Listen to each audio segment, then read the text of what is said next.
ఉల్లిపాయలు వేసుకున్నాను. ఇది ఎర్రగా వేగినాక టమాటాలు వేసుకున్నాను. ఇందులోనే తెల్ల ఉల్లిపాయలు కూడా వేసుకున్నాం. ఫ్రెండ్స్ పసుపు కూడా వేసుకుందాం.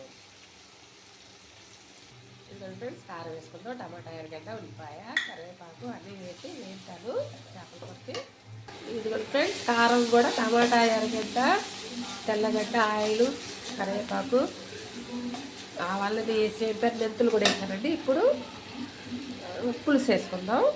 ఇదిగోండి ఫ్రెండ్స్ వేగిపోయింది. ఇప్పుడు చింతపండు పులుసు వేసుకుందాం.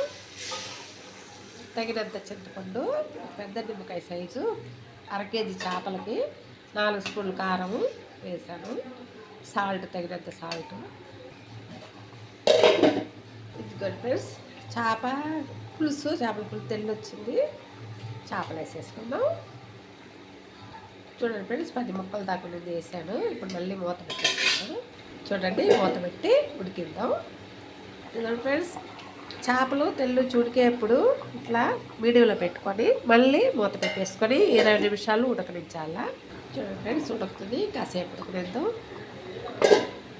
ఎందుకంటే ఫ్రెండ్స్ నేను చేసాను చేపల కూర ఉడికిపోయింది. కొత్తిమీర, కరివేపాకు వేసి స్టవ్ కట్టేసుకుందాం.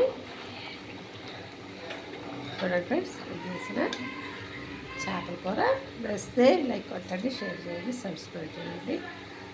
చూడండి ఇలా చేసుకోండి, బాగుంటుంది ఫ్రెండ్స్. చేపల కూర నచ్చితే లైక్ కొట్టండి, షేర్ చేయండి, సబ్స్క్రైబ్ చేయండి. ఉంటాను.